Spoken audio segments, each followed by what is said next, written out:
அவர் எனக்கு புத்துயிர் அளிப்பார், தம் பெயருக்கேற்ப என்னை நீதி வழி நடத்துவார். திருப்பாடல்கள் 23:3 வசனம். சங்கீதம் 23:3 பாதை சரியாக இருந்தால் நம் பயணம் ஆனது சுகமாய் அமையும். நாம் சென்று சேருகிற இடமும் எந்த தடையும் இல்லாமல் அழகாய் சுகமாய் அமைந்திருக்கும் இல்லையா? அப்போ இந்த பாதை சரியா இருக்கணும்னா இதை எப்படி புரிந்து கொள்ளலாம் அப்படின்னா, ஒரு உதாரணத்தின் வழியா உங்களுக்கு நான் சொல்ல விரும்புறேன். நல்லா மழை கொட்டி தீர்த்த ஒரு அழகான மாலை நேரம், இருள் சூழ போகிற அந்த அந்த அந்தி சாய்கிற ஒரு நேரம். இப்ப இந்த நேரத்துல என்ன பண்றாருன்னா, ஒரு அப்பா தான் வீட்டினுடைய ஜன்னல்ல திறந்து தான் 2 பிள்ளைகளை அழைத்து நிக்க வச்சு ஒவ்வொருத்தரா கேட்கிறாரு. முதல் மகனை கூப்பிட்டுட்டு, இந்த ஜன்னல் வழியை பார், இப்ப மழை கொட்டி தீர்த்திருக்கு, உன் பார்வையில் என்ன தெரியுதுன்னு கேட்கிறார்.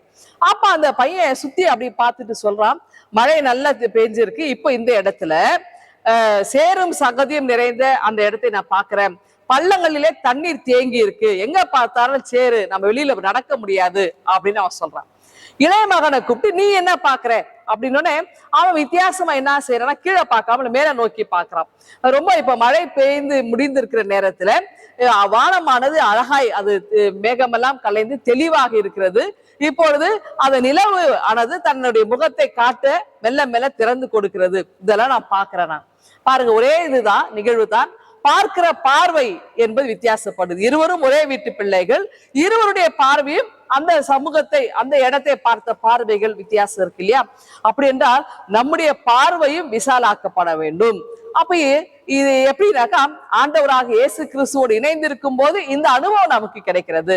அதனால்தான் பிலிப்பு நாத்தான்வேலை ஆண்டவர் இடத்துல அழைத்து வருகிறார். வந்து பாரும், அவர் எங்கே இருக்கிறார், எங்கே தங்கி இருக்கிறார் அப்படின்னு சொல்லும் போது, நீங்க வாங்க, வந்து பார்த்தீங்கன்னா உங்களுக்கு தெரியறாங்க. வந்து பார்த்தவர்கள் ஒரு சிலர் அவரோடு தங்கிட்டாங்க.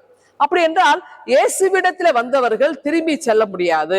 அந்த அளவுக்கு அன்பு, தெளிவான அந்த மறை உண்மைகளை போதிக்கின்ற ஒரு ஞானம் ஆண்டவர் இடத்துல இருக்கிறது. அப்ப எளிமையும் ஞானமும் அங்கே அன்பும் அந்த உறவும் அதிகமா இருக்கிற ஒரு இடம் ஆண்டவராக இயேசு கிறிஸ்து. ஆகவே அவர் நமக்கு நீதியின் பாதையை நமக்கு காட்டுகிறார், தெளிவான பாதையை நமக்கு வகுக்கிறார். அப்ப ஆண்டவர் காட்டுகிற பாதையில் நம்ம செல்லுவோமா? இந்த சிந்தனையோடு இந்த நாளை நீங்கள் துவங்குங்கள். ஆண்டவர்களை ஆசீர்வதிப்பாராக. ஆமேன். எங்கள் அன்பின் ஆண்டவரே, நீதியின் பாதையிலே நடத்துகிறவரே, இந்த நாளை எங்களுக்கு ஆசீர்வாதமாய் அமைய கிருபை தாரும். மீட்பர் இயேசுவின் ஜெபிக்கிறோம் எங்கள் அன்பின் கடவுளே. ஆமென்.